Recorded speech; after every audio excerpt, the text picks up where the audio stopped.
Ever feel like you can't really function until you've had that first cup of coffee? Oh, tell me about it. I think most of us have been there. Totally. Yeah.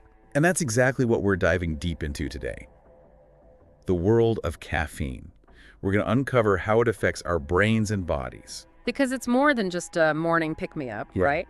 It's actually one of the most widely consumed psychoactive substances in the world. And the fascinating thing is, it all happens at the cellular level.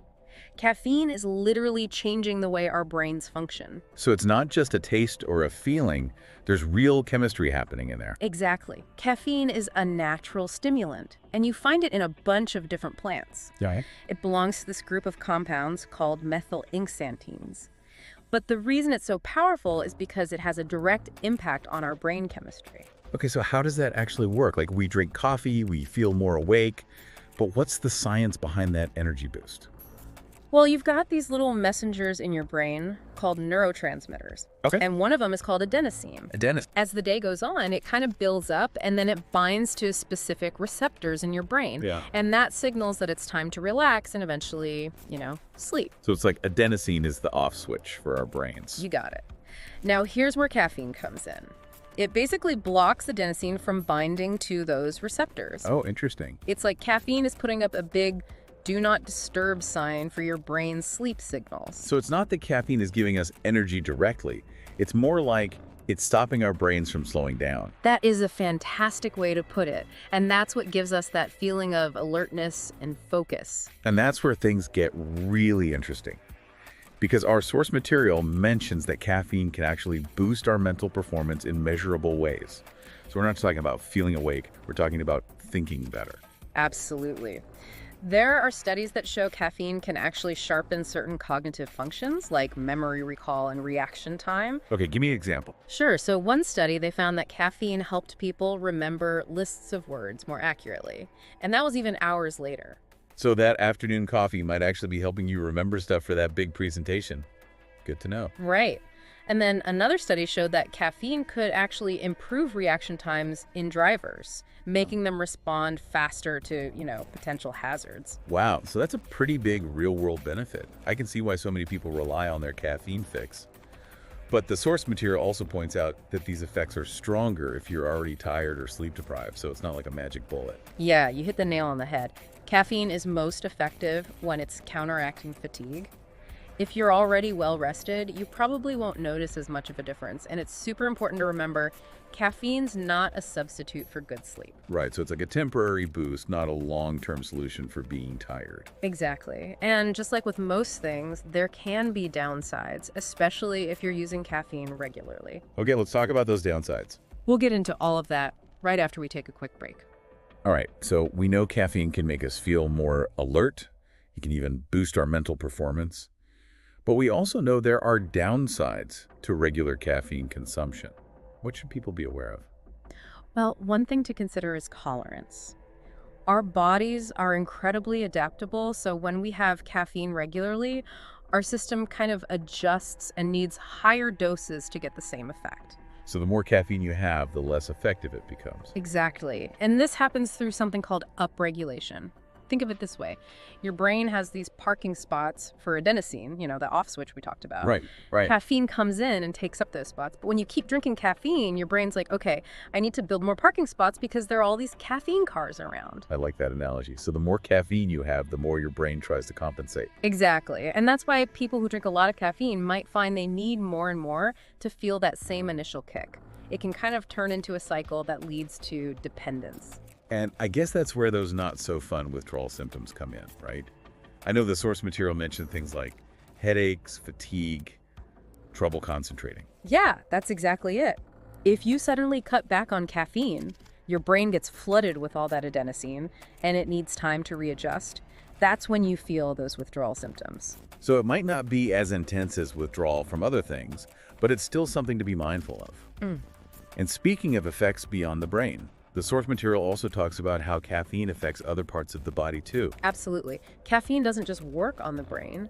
It can raise your heart rate and blood pressure too, so it's acting as a stimulant for your cardiovascular system. So maybe not the best thing if you already have heart problems. Yeah, definitely something to watch out for. And it's also worth noting that caffeine is a diuretic. A diuretic. What does that mean? It means it makes you pee more. So all those extra bathroom breaks after a big cup of coffee, they're not just in your head, they're a real physiological response. So there's the reason for those extra bathroom trips.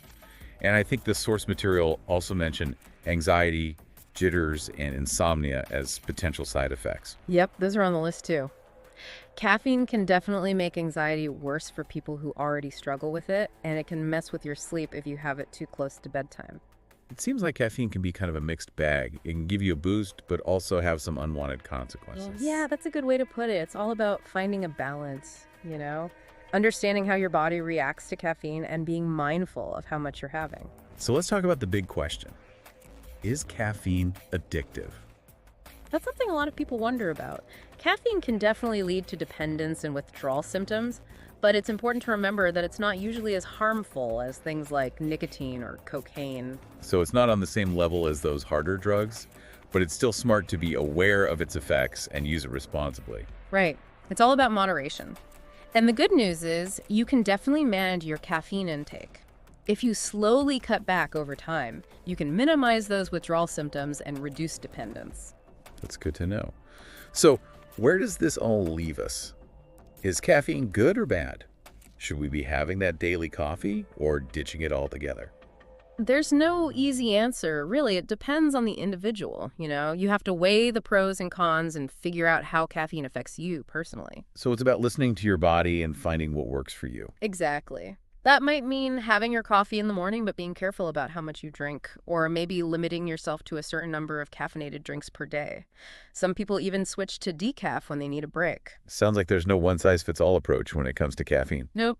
It's all about figuring out what works best for you and paying attention to your body's cues. Well, we've talked a lot about the science behind caffeine and the good and bad effects it can have, but there's another angle to consider.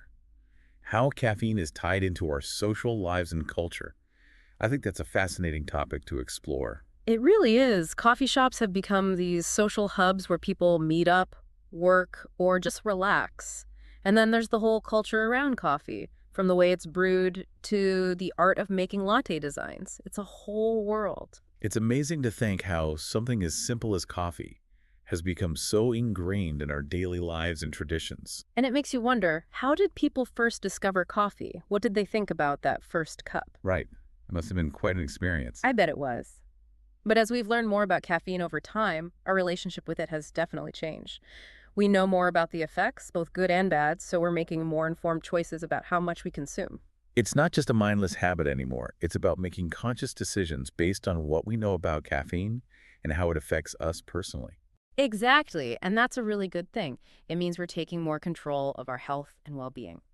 So as we wrap up our deep dive into caffeine, what are some key takeaways for our listeners? Well, I think the biggest thing is that caffeine is powerful stuff. It can be good for you and it can be bad for you, and you need to be aware of both sides of the coin. Right, we've heard about the benefits, like that extra alertness and focus, and even some social benefits, but we've also talked about the downsides, like building up a tolerance, having withdrawal symptoms, and the effects it can have on your heart and nervous system. Moderation and knowing yourself are so important. It's about finding that sweet spot where you can enjoy the benefits of caffeine without having too many negative effects. And remembering that everyone's different. What works for one person might not work for another. So pay attention to your body and figure out what works best for you. Exactly. Whether you're a daily coffee drinker or you just enjoy a cup now and then, be mindful of how much you're having and pay attention to how it makes you feel. This has been such a fascinating look into the world of caffeine. We've learned about the science, the pros and cons, and even how it fits into our culture and daily lives. It really shows you that even something as common as coffee can have hidden depths and a fascinating story. And that there's always something new to discover, even about things we encounter every day. Thanks for joining us for this caffeine-fueled deep dive. You know, it's really amazing how much caffeine, especially in the form of coffee, is woven into our social lives and everyday routines. Oh, absolutely. Think about it. How many times have you met up with a friend or colleague for a coffee? All the time. And coffee shops, they've basically become these social hubs where people gather, work, or just relax. Right. It's like coffee has become this universal language, something everyone can relate to no matter where they're from. And then there's this whole culture that's built up around it, the different ways to brew it, the art of making those fancy latte designs. It's like a whole art form, you know? Totally. And it makes you think about how coffee has gone from just a simple drink to this really complex cultural phenomenon. It's true. And all of this has evolved alongside our scientific understanding of caffeine, too. Imagine people centuries ago drinking coffee with no idea how it was actually affecting their brains and bodies. That's wild. I wonder what they thought when they had that first cup of coffee. I bet it was pretty mind-blowing. But as we've learned more about caffeine, both the good and the bad, it's changed how we think about it. It's not just some random habit anymore. We're making decisions about how much caffeine we have based on what we know. Exactly. And that's a positive step, wouldn't you say? It means we're taking control of our health. Definitely. So, as we wrap up this deep dive into the world of caffeine, what are some key things you hope our listeners will take away? Well, first off, I think it's important to remember that caffeine is powerful stuff. It's not just a harmless drink.